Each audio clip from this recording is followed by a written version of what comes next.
Começa agora um programa que traz tudo sobre o livro mais lido em todos os tempos. Apresentamos O Som do Livro.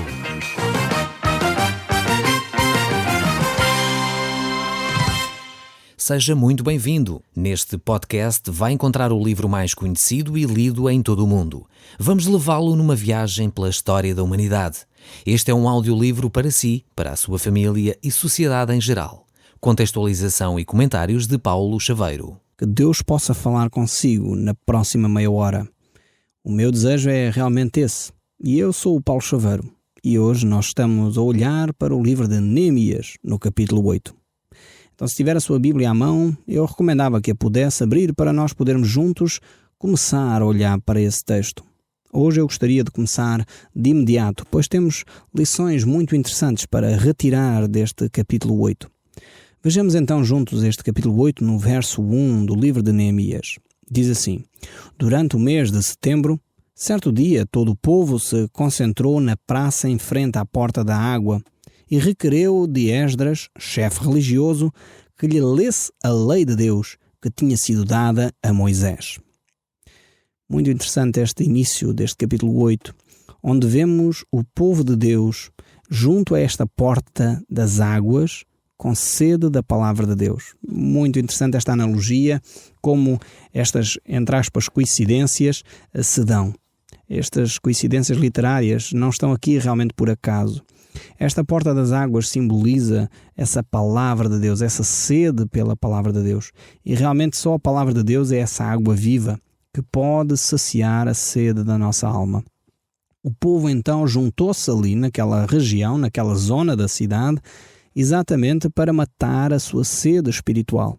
Por isso chamou Esdras. Nós já estudámos o livro de Esdras, vimos muitas lições sobre este sacerdote, este chefe religioso, provavelmente o sumo sacerdote na época, que iria ter esta responsabilidade de falar a palavra de Deus. É necessário que cada um de nós realmente dedique tempo a ouvir a palavra de Deus. Eu sei que temos vidas muito corridas, pessoas que não têm tempo para parar, andam sempre a trabalhar de um lado ao outro, saem de manhã cedo, às 6 da manhã para o trabalho, regressam às 8, 9 da noite a casa. Muitas vezes não temos tempo para parar e ouvir a palavra de Deus. Mas também é por isso que muitas vezes a nossa alma está seca. É muitas vezes por isso que nós sentimos um vazio existencial. Necessitamos de preencher a nossa alma, matar a sede da nossa alma, que o deserto da nossa vida seja irrigado pela palavra de Deus. Mas para isso precisamos de preservar e guardar algum tempo para que isso aconteça. É ótimo que você gaste o vosso tempo, meia hora diária, para ouvir este programa. Isso é fantástico, é ótimo, já ajuda substancialmente porque estamos aqui a falar da palavra de Deus.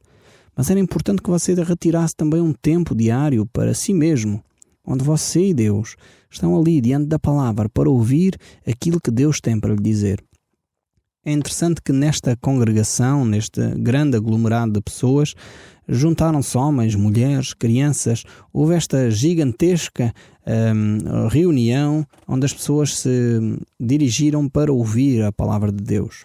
Esdras então abriu o livro da lei e ali ele iria falar ao povo aquilo que é a vontade de Deus para o povo de Israel. Nós precisamos de voltar a esse primeiro amor de ler a palavra de Deus. Eu creio que a maioria da população portuguesa tem uma Bíblia em casa. Talvez você que me está a ouvir tenha uma Bíblia em casa. Se calhar até tem mais que uma Bíblia em casa. Eu quero dizer que a Bíblia não serve de amuleto. Infelizmente, às vezes as famílias cristãs pensam que por ter a Bíblia aberta numa estante ou por ter a Bíblia lá fechada na mesinha de cabeceira, que isso faz alguma diferença na sua vida. Não. Ter a Bíblia em casa não chega. É necessário que você abra a Bíblia e é necessário que você leia a Bíblia. Então só quando você passa a ler e a pôr em prática essas verdades da Bíblia é que a Bíblia fará diferença na sua vida. A Bíblia não é um amuleto tipo pezinho de coelho ou figa ou outra coisa qualquer que você tem para proteção. Não, a Bíblia não serve como amuleto. A Bíblia só fará diferença quando você a ler e a pôr em prática na sua vida. E é exatamente o que vai acontecer aqui neste capítulo 8. Vejamos então no verso 2. Então Esdras, que era também sacerdote, trouxe o rolo das leis de Moisés, subiu para um estrado de madeira feito propositalmente para aquela cerimónia, para que toda a gente pudesse vê-lo enquanto lia. O estrado estava virado para o lado da praça, frente à porta da água. Começou a ler de manhã cedo, até ao meio-dia. Quando abriu o rolo, toda a gente se levantou. Todos os que tinham idade de compreender prestavam muita atenção ao que ouviam. À direita de Esdras encontrava-se Matatias, Semeia, Ananias, Urias, Ilquias, Massameias. À sua esquerda estava Pedaías, Misael, Malaquias, Azum, Asdabana, Zacarias e Mesulão. Então aqui temos esta grande congregação do povo de Israel diante da lei de Deus. Era constituída por homens, mulheres e até crianças para ouvirem falar da palavra de Deus. E isto nos mostra que realmente todas as pessoas com entendimento deverão estar diante da palavra de Deus. Não interessa se o seu filho é pequenino, mas realmente se ele já tem alguma compreensão, será bom começar a ouvir o som do livro, mas também a ler a palavra de Deus. Tem sido muito interessante, você que me ouve sabe que eu tenho 3 filhos e normalmente procuramos ler a Bíblia à noite antes deles dormirem. Vamos ler juntos a palavra de Deus. E há algumas perguntas que são feitas para que eles possam compreender aquilo que está a ser lido. É verdade que com eles, diante da idade que têm ainda, leio um verso ou 2 das Escrituras. Não lemos uma grande porção da Bíblia, pois a sua compreensão é mais limitada. Mas é importante que logo desde pequeninos as crianças possam começar a ouvir a palavra de Deus. É também interessante ver que esta palavra de Deus era explicada. A palavra de Deus não era simplesmente lida, mas era também explicada. Havia ali uma fome para compreender a palavra de Deus. E havia também uma grande reverência por parte do povo diante da palavra de Deus. Ao ponto de que, quando a palavra de Deus começou a ser lida, todo o povo ficou de pé. E não ficou de pé ali 5 minutos. Ficou de pé várias horas, pois foi realmente uma leitura extremamente interessante. É esta a palavra de Deus que alimenta os nossos corações, alimenta a nossa vida. Infelizmente, alguns diriam que pedagogicamente esta forma de passar uma mensagem era inadequada. Esdras deveria ter tido a compreensão que as pessoas se cansam ao fim de 20 minutos, já não estão atentas e poderíamos tecer grandes considerações. Facto é que o povo estava ali diante da palavra de Deus, a beber esta palavra e a permitir que a palavra de Deus transformasse o seu coração. Necessitamos voltar para as coisas que são fundamentais para a vida. Nós olhamos para o mundo à nossa volta e já nos começamos a perceber que os bens materiais são essenciais, mas não são eles que realmente fazem a mudança na nossa vida. Podemos ver pessoas muito abastadas na vida, mas que realmente estão vazias por dentro. Por outro lado, podemos ver pessoas que não têm condições financeiras muito estáveis, mas, no entanto, são pessoas alegres e satisfeitas porque têm Cristo como seu Senhor e Salvador. Essas pessoas poderão dizer, como Jesus Cristo disse, que o meu pão, a minha bebida, a minha comida é fazer a vontade do Pai. Esse é realmente o alimento que nós necessitamos para a vida. Mas o texto bíblico prossegue e traz ainda novas orientações e diz: Esdras louvou ao Senhor, o grande Deus de todo o povo, e disse: Amém. Levantando as mãos para o céu, depois curvaram-se e adoraram ao Senhor com o rosto em terra. Vemos aqui que o povo, diante deste ensino da palavra de Deus, espontaneamente se volta para Deus em sinal de adoração, em sinal de gratidão para com aquilo que Deus estava a realizar no meio do povo. E o verso 7 ainda prossegue e diz: os levitas, Jesua, Bani, Serebias, Gemaim, Acub, Sebatias, Odias, Massaai, Quelita, Azarias, Josabade, Anã e Pelaías dirigiram-se ao povo, que permanecia nos seus lugares, e explicavam o sentido da passagem que estava a ser lida. Todo o povo chorava, ouvindo as palavras da lei. Estes levitas aqui estavam a ajudar o povo a entender melhor a palavra de Deus. Os crentes, muitas vezes, leem a palavra de Deus e nem sempre compreendem logo imediatamente aquilo que a Bíblia diz. E é exatamente por isso que surgem homens como estes que ali estavam relatados para explicar aquilo que a Bíblia está a dizer. É por isso que nós também temos este programa, o Som do Livro, para tornar compreensivo às pessoas aquilo que a Palavra de Deus está a dizer. É fundamental termos pessoas que possam explicar, quer nas comunidades cristãs onde nós frequentamos, aquilo que a Palavra de Deus quer dizer. É por isso mesmo que eu tenho dito várias vezes aqui no nosso programa que a igreja certa para você frequentar é aquela que ensina a Palavra de Deus. É aquela que mostra qual é a vontade de Deus, e isso através do estudo da Bíblia. Prosseguindo aqui no verso 9, diz então: Então o sacerdote Esdras e eu próprio, Neemias, como governador, mais os levitas que me assistiam, disseram-lhes: Não chorem, sobretudo num dia como estes. Hoje será um dia consagrado ao Senhor vosso Deus. Vão comer uma boa refeição, disse-lhes eu, e mandarem presentes aos que estão necessitados. Não estejam tristes, porque a alegria do Senhor é a vossa força. Aqui o Espírito de Deus está a dirigir estes líderes da nação a que o povo realmente possa mudar de atitude. Ele muda de atitude porque é confrontado com o seu pecado, percebe o seu pecado e por isso chora. Ao mesmo tempo, a pessoa, entendendo o seu pecado, não necessita continuar a chorar ad eternum. É necessário chegar a um ponto e dizer: eu aceito o perdão de Deus. E foi, por outras palavras, aquilo que Neemias e Esdras estavam a dizer. O povo compreendeu o seu pecado. É necessário agora abandonar, chorar, sim, mas chega um momento que para de chorar e agora se alegra, porque Deus perdoou os nossos pecados. Esta deve ser a atitude do cristão. Há alturas em que precisamos chorar o nosso pecado e eu espero sinceramente que você, quando se arrependa do seu pecado, tome consciência dele e chore o seu pecado. Peça perdão a Deus de uma forma sincera e profunda. Mas uma vez Deus libertando o perdão para a sua vida, não mais precisa chorar o seu pecado. Eu conheço algumas pessoas que assim que começam a orar, começam logo a chorar. Eu sei que isso muitas vezes é terapêutico emocionalmente, a pessoa apresenta-se diante de Deus e começa a chorar. Eu próprio choro diante de Deus em algumas alturas, mas não necessitamos chorar sempre. Precisamos ouvir aquilo que o próprio Neemias está a dizer. A nossa alegria no Senhor, a alegria no Senhor é a nossa força.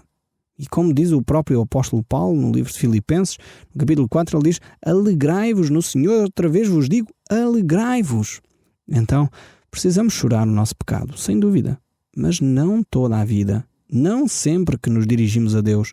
Se Deus já nos perdoou os pecados, agora nós necessitamos sim de nos alegrar, de estar contentes pelo perdão que Deus nos deu, de estar gratos a Deus porque realmente Ele nos perdoou e muito nos amou. Como diz o salmista, o choro pode durar uma noite, porém a alegria vem pela manhã. É realmente uma virtude do Espírito Santo a alegria. O livro dos Gálatas, no capítulo 5, no verso 22 em diante, ele diz: mas o fruto do Espírito é amor, alegria, paz, longanimidade, benignidade, bondade, fidelidade, mansidão, domínio próprio. Contra estas coisas não há lei.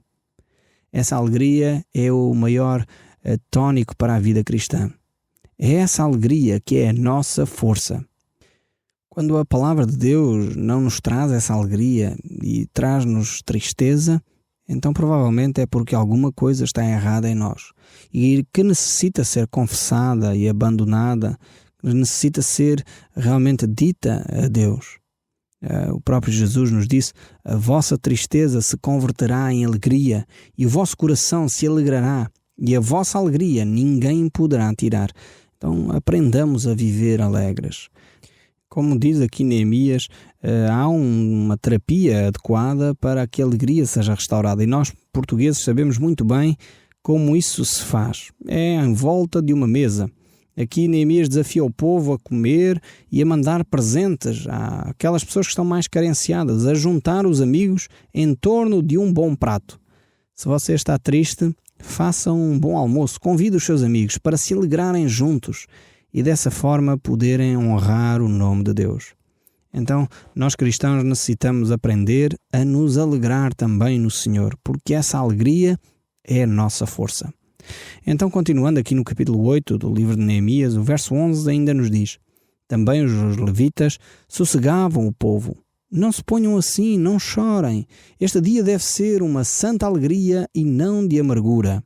Todo o povo foi então comer festivamente e mandaram dádivas uns aos outros. Foi uma ocasião de grande alegria e celebração, pois que puderam ouvir e compreender as palavras de Deus. Este é talvez para mim o maior desejo para a nossa nação. Que o povo, através deste programa de rádio, possa compreender as palavras de Deus. Este programa de rádio para mim é um milagre ter acontecido. Estava eu a orar há cerca de um ano, sem dizer nada a ninguém, pois sabia que era algo muito difícil de acontecer. Quando alguém que eu nunca conheci me escreve de um país estrangeiro a perguntar-me se eu teria interesse em desenvolver um programa deste género. Um programa que colocasse a palavra de Deus ao acesso da população. E isto vem de encontro à minha oração, a oração que eu já estava a fazer há um ano a Deus, para me permitir falar da palavra de Deus a milhares de pessoas, porque esse era o meu desejo, que milhares de pessoas pudessem ouvir a voz de Deus e compreender a palavra de Deus, e dessa forma se alegrarem, porque compreenderam a libertação que Deus quer trazer para a vida. Foi dessa forma que Deus proporcionou eu poder hoje estar aqui a falar consigo, de uma forma milagrosa, em que, humanamente falando, não fiz nada para que isto acontecesse, mas Deus, conhecendo a realidade e o desejo do meu coração, proporcionou que pessoas em diferentes partes do mundo se sensibilizassem para que o povo português hoje pudesse ter um programa de rádio, onde a palavra de Deus é falada de uma forma, espero eu, compreensiva para si. Mas prosseguindo aqui no nosso texto bíblico, vemos que Neemias capítulo 8, verso 13 ainda diz mais. No dia seguinte, juntaram-se os líderes, os sacerdotes, os levitas, e foram ter com Esdras para continuarem a debruçar-se sobre a lei, agora com mais detalhe. Enquanto a estudavam, deram-se conta de que Jeová dissera a Moisés que o povo deveria viver em tendas durante a festa dos tabernáculos, a realizar-se nesse mês. Deus tinha dito igualmente que deveria ser feita uma proclamação em todas as localidades da terra, particularmente em Jerusalém, dizendo ao povo que fossem aos montes, trouxessem ramos de oliveira, de zambujeiro, de murta, de palmeira e de figueira e que fizessem cabanas onde vivessem durante o tempo da festividade. Todo o povo assim o fez. Foi buscar ramos, cortaram-nos e fizeram cabanas nos telhados das suas habitações, nos pátios das casas, no pátio do templo, na praça por detrás da porta das águas, na praça da porta de Efraim.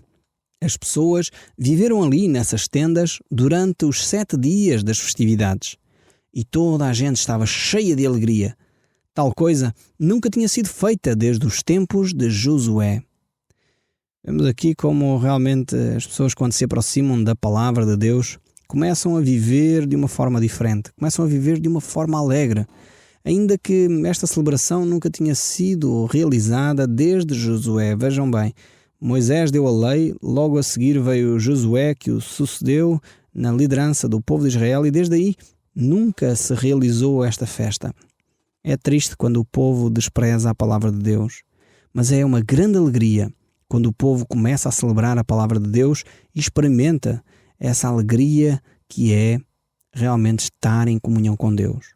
O verso 18 continua a dizer: Esdras leu no rolo em cada dia da celebração. No 8º dia houve um serviço solene de encerramento, tal como requeria a lei de Moisés. Vemos que o povo celebrou com grande alegria e diariamente ouvia a palavra de Deus. Ouvia essa mesma palavra para se alimentar, para saciar a sede da sua alma. E o meu desejo sincero é que cada um de vocês possa ouvir a palavra de Deus e pôr em prática aquilo que tem ouvido desta palavra. Que seja realmente Deus a falar ao vosso coração e que esse desejo de conhecer mais a palavra de Deus possa produzir na vossa vida a alegria do Senhor, porque é essa alegria que é a nossa força. Se você tem algo para chorar, chore. Clama a Deus por perdão. Clama a Deus por reconciliação. Clama a Deus por paz. Mas uma vez recebida essa paz de Deus, Mas uma vez recebido esse perdão de Deus, alegre-se no Senhor, porque é Ele quem transforma o nosso ser. Não necessitamos mais chorar por pecados que já foram perdoados. Infelizmente, eu tenho notado que muitas vezes nós pedimos perdão a Deus, Deus até perdoa, mas a nossa consciência, muitas vezes nós não conseguimos perdoar-nos a nós próprios. Eu quero dizer que se Deus já lhe perdoou os pecados que você confessou, você não tem o direito de continuar a condenar-se. Você necessita aceitar o perdão de Deus. Necessita talvez pedir perdão às pessoas que você ofendeu. Isso sim, faz parte do processo. Se você ofendeu alguém, vá ter com esse alguém e peça perdão a essas pessoas. Se você prejudicou alguém, vá ter com essa pessoa e possa devolver aquilo que você prejudicou. Se foi bens materiais, devolva os bens materiais que você danificou. Se foi dinheiro, devolva o dinheiro que você pediu emprestado, mas resolva os conflitos que você tinha e os pecados que você praticou, para que realmente possa experimentar a alegria do Senhor, porque ela é a nossa força. Eu espero sinceramente que Deus possa ter falado consigo ao longo deste programa e que realmente a sua relação com Deus possa ser restaurada e que você aceite o perdão de Deus para a sua vida e que possa a partir de hoje viver a alegria do Senhor, porque ela é a nossa força.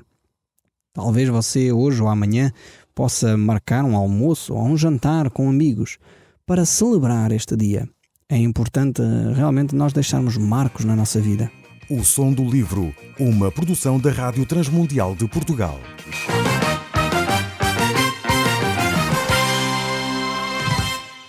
RTM. Conhece todos os nossos programas em rtmportugal.org. Uma produção da Rádio Transmundial de Portugal.